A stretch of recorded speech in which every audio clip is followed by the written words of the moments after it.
My name is Emily Johnson. I have a husband, Stephen, of the same age and a 7-year-old daughter. We decided to go on a family trip for the first time in several years. Our destination is a luxury inn used by my husband for his company trips. On the first night, I suddenly woke up and heard someone's voice coming from the bathroom. Curious, I went to check and was shocked by what I saw. To my surprise, my husband and the young innkeeper, Susan, were in the middle of an affair. The room had a private outdoor bath, and the changing area was spacious. They left their clothes in the changing area and were in the bath. I secretly listened to their conversation for a while. It's thrilling to do this right in front of your wife, isn't it? Doesn't it make it more exciting? I wonder if your wife will wake up. She won't. Once she's asleep, she hardly wakes up. But doing this in front of the family is something else. From their conversation, it seemed they had been involved for a while. Thinking back, I did find their overly friendly behavior at the reception a bit odd. You called the young innkeeper by her first name, are you that close? No, it's just, she asked me to call her that. All my colleagues call her by her first name too. My husband said this, but something didn't sit right with me. I noticed the way she looked at my husband was quite intense. And my husband clearly got flustered when asked about her. Despite witnessing their affair, I was surprisingly calm. Of course, I was hurt, but I felt more outraged. I quietly took their clothes and knocked on the bathroom door. When our eyes met, they stopped moving as if time had frozen. Emily. When I opened the door, they desperately tried to cover themselves. Neither of them wanted to meet my eyes. Having an affair in our room, how bold of you. It's not what it looks like, there's a little explanation for this. What kind of explanation could there be for an affair? Just so you know, I've got everything recorded on my phone. I had recorded them on my phone. I didn't want to keep such a thing, but I needed evidence. I was surprisingly calm about it. Well, I'll be keeping these clothes then. That's a problem. Please give them back. Susan has to work too. Please, give them back. No. You two just wait here for now. What are you gonna do? That'll be a surprise for later. Enjoy the rest of your time together. With that, I closed the bathroom door. I also locked the changing area door. The lock worked from both inside and outside. They could open it, but without clothes, they wouldn't be able to go outside. As I was packing up, my daughter woke up. Mom, what's wrong? I'm sorry, but you need to go home with me now. Why? What happened? Then, the daughter glanced towards the bathroom. The bathroom was visible from the room, and upon seeing two people there, she let out a small scream. Why is Dad? Her voice was trembling. It was no surprise she was shocked after seeing such a scene. I hugged my daughter. I'm sorry. What's Dad doing? That person is from the inn, right? Dad betrayed me and you, Nancy. I'm sorry you have such a terrible father. The daughter seemed to understand something even as a child. The husband was desperately gesturing something to her, but her eyes had completely lost their warmth. I'm fine as long as I have you, Mom. I'll follow you no matter what. I was pleased to hear my daughter's words. My mind had been made up since I saw the affair. But I had thought she might not want to leave her father. Thank you. Let's go home for now. Okay. Then, I picked up our bags and left the room. The husband knocked on the door desperately, but we ignored him and left. Of course, I had thought about what to do next. Even if we divorced, it wouldn't be interesting to just leave it at that. First, I planned to show our parents the scene. The in-laws were reasonable people. They would be furious to know that their son had betrayed us and was having an affair during our trip. Naturally, my parents would be livid as well. Luckily, the drive from our house to the inn was about an hour. Not too far, which was a relief. I immediately contacted both sets of parents when I got home. They both said they would come right away. Feeling it was unfair to involve my daughter in adult discussions, I decided to leave her with the kind neighbor lady she was close with. After I briefly explained the situation, the neighbor sympathized with us. I'm sorry to ask, but could you please take care of my daughter? Then my parents arrived at the house, and we agreed to meet the in-laws at the inn. The in-laws had also called my husband's uncle. That would probably make my husband panic. When we returned to the inn with my parents, the place was in an uproar. Susan's mother apologized to us as soon as she saw us. "I've heard a bit from my daughter. I'm terribly sorry for doing something that could ruin someone's family." It seems the innkeeper, worried when we didn't check out on time, had gone to our room. There, she found two people undressed. After confronting them, she seemed to have understood the situation. Since then, the two were dressed in the inn's bathrobes and had been waiting in another room. Susan's mother intended to talk with us as well. Led by her to the room where they were waiting, there were they, heads down. Stephen turned pale at the sight of his parents-in-law and my parents. The first to approach Stephen were his parents-in-law. Then his father-in-law struck Stephen's face hard. "You! What are you doing? You said you'd always cherish Emily and Nancy, didn't you? I'm sorry. This isn't something you can just apologize for. I never thought you'd be someone who'd betray his family so easily. And an affair in your room at the inn, what were you thinking? I'm really sorry." Stephen fell silent. He seemed at a loss for words. Then, we sat down to talk. First, we decided to hear the full story from them. "When did you two start this relationship?" "About a year ago, I guess." Of course, I never intended to cheat at first.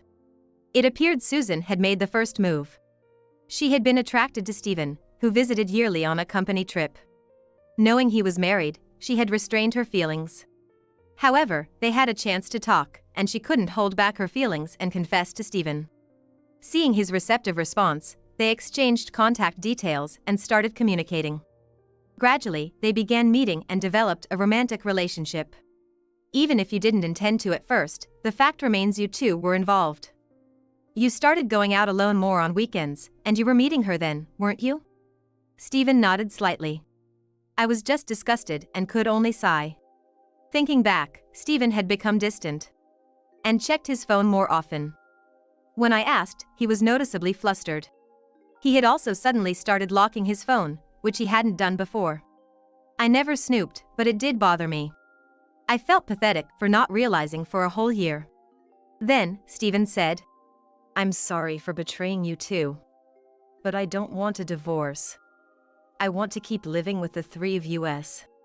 "What? That's not for you to decide." Of course, I know that, but I never intended to break up our family. I love you the most, Emily. Stephen was tearfully pleading. But his words didn't reach me at all. What was he thinking? Did he not understand what he had done to us? My anger towards him grew even more. But I wasn't the only one angry. Suddenly, Susan stood up. "Wait a minute. Stephen, you said you were gonna marry me, right? You always said you loved me more than your wife. Were those lies?" Susan became hysterical. She lunged at Stephen aggressively. "That was just something I said in the heat of the moment. I told you from the beginning that I didn't want to ruin my family." "Huh? I never heard such a thing. I was planning to marry you, Stephen. What about my feelings?" "I can't help you with that." Stephen must have led her on with his words. I felt a bit sorry for her. Then, the innkeeper, Susan's mother, went to her daughter. "Enough of this. Don't embarrass me any further." But I was really in love with Stephen. Did you want to be with him bad enough to destroy another family? I loved him that much. Isn't it natural to want to be with the person you love, even if they're married? Why do I have to be the one blamed? "Just stop talking." Saying this, the innkeeper slapped her daughter's cheek hard. Susan burst into tears on the spot. "Don't you feel any remorse?" her mother asked in a cold voice. But Susan kept crying, unable to answer. Then her mother sighed heavily and said, "I'm calling off the plans to entrust you with the inn. Leave the inn today. I don't want to work with you anymore." "Wait a minute. Then who will take over the inn? Mom, you said you wanted me to handle it." I did want to leave it to my own daughter. But I don't want a daughter who cheats in her father's inn to take over. He must be saddened in heaven. The inn was started by the innkeeper and her late husband. But he passed away suddenly from an illness 5 years ago. Since then, she and her daughter had been managing the inn. It's understandable she couldn't forgive infidelity in a place they held dear. The innkeeper's anger towards her daughter was apparent. I'll handle the inn for now. Don't come back home either. I don't even want to think of you as my daughter. Don't say that. It's not all my fault. Stephen led me on too. At this point, a person who can't even express remorse is hopeless. You need to deeply reflect on your actions. And of course, you need to take responsibility towards his wife. Why? Why me? Rejected by her mother, Susan began to cry softly. But no one was there to console her. Then it was Stephen's turn. His parents-in-law approached the shrunken figure of Stephen. You know this, but we're cutting ties with you. Don't ever come back home. Are you serious? We're serious. We never want to see your face again. Stephen loved his mother. He seemed hurt by his father-in-law disowning him, but being rejected by his mother seemed to hurt more. Stephen began to cry, shaking like a child. Why did I ever fall for such a pathetic man? It's a mystery to me now. His uncle approached the crying Stephen next. There was a reason his uncle had come. I'll report this incident to your boss. You're in sales, and if this affects your clients, it'll be a problem. Please, don't report this to my boss. If I get fired. The company won't fire you easily, but you'll surely lose your place there. The boss is a devoted husband. If he hears about your affair, he might not even speak to you anymore. Please, just don't tell my boss.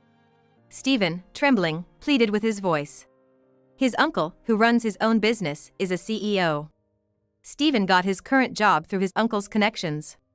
Back then, after being laid off from his previous job, his uncle had helped him find this one. Thanks to his uncle, Stephen was able to work under great conditions. If he had to change jobs now, there's no doubt his salary would drop to less than 2/3 of what it is now. He had struggled a lot in his job hunt before, so he probably didn't want to go through that again. Please. I don't want this issue to reach the boss.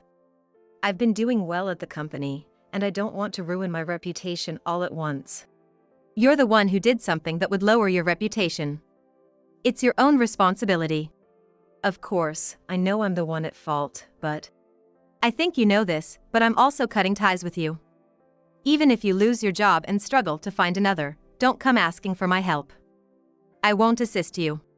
That's harsh. Rejected by his uncle, despair was evident in Stephen's eyes. He's the type of person who cares a lot about what others think. If he's ostracized at work, it's highly likely he'll quit. He seems to believe that everything would be fine if we don't divorce. Emily, you would struggle if you divorced me, right? Why would you think that? Because we have Nancy, and you alone would have limits in supporting her. Despite what Stephen says, there would be no issue if he wasn't around. I work full-time and earn more than him. Plus, I have savings from before we were married. My parents have also said they would support me if anything happened, so there's no need to force myself to stay with him. Stephen seems to believe that I would struggle if we divorced. Nancy is growing up, and she's talented, so her education will cost a lot. She needs my support. I don't know what you're misunderstanding, but I can raise her by myself. Did you forget that I earn more than you? That may be true, but you never know what could happen in the future. And wouldn't it look bad in society if she didn't have a father? Stephen really seems to want to avoid divorce at all costs. However, my mind is made up. Sorry, but I have no intention of getting back together with you. Even if it was just one affair, anyone would be turned off after seeing that. I'm angry now, but I'm also deeply hurt. I'm sorry. But I'll never betray you again. I'll even apologize to Nancy. There's no need for that. She already said she doesn't want to see you. What? Stephen seemed deeply affected by this, standing agape for a while. Did you really think after showing her that, we could just go on like normal?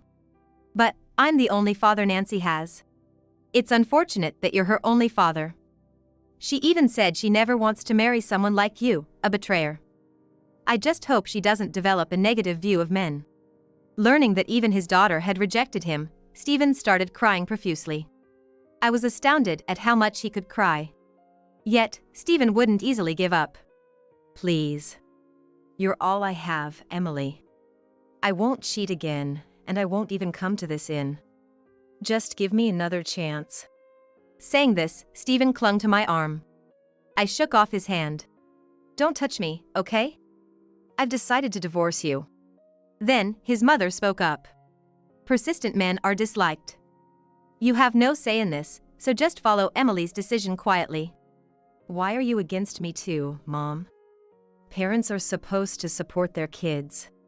Don't talk nonsense. I'm not your mother anymore. Don't call me Mom so casually. These words seemed to deeply sting Stephen, and he was left speechless. Stephen and his mother-in-law used to be very close. His father was strict, so she often defended Stephen. She was always gentle and kind to me too. This was the first time I had seen her this angry. Then, she apologized to me. Emily, I'm so sorry for hurting you and your family. Maybe it's because I spoiled him too much. It's not your fault at all. I'm actually grateful to you, so please don't worry about it. Then, my father-in-law also bowed his head. I always taught him that he must protect his family no matter what. I'm sorry it turned out to be a betrayal. No, thank you for always being so kind to Nancy. Of course, I don't blame either of you. If it's okay with you, I'd still like you to be a part of Nancy's life. Thank you. It seemed my in-laws were worried they might never see their granddaughter again. They were tearful at my words. After finishing with my in-laws, I turned my gaze back to Stephen. His face was a mess from crying. Emily, is it really over between us? I've already told you it is. Of course, I expect you to take responsibility. I see. Stephen seemed to realize that anything more he said would be futile. He muttered as if he had given up. Make sure you pay the alimony and child support. Nancy doesn't seem to want to see you for now, so don't expect any visits. Okay. Stephen answered with a trembling voice. Then I turned to Susan, Stephen's affair partner. She flinched when our eyes met. Of course, I'll be asking you for compensation too, so please be prepared for that. Eh? Her face turned pale at the mention of compensation. Then she said something ridiculous. Compensation, like about $2,000? I can't pay if it's too much, can you keep it low? $2,000? What are you talking about? Do you even understand how compensation works? Susan's statement made her mother, the innkeeper, turn red with anger. She probably didn't expect her daughter to be so ignorant of the world. Don't say such stupid things. Do you think compensation for an affair is only $2,000?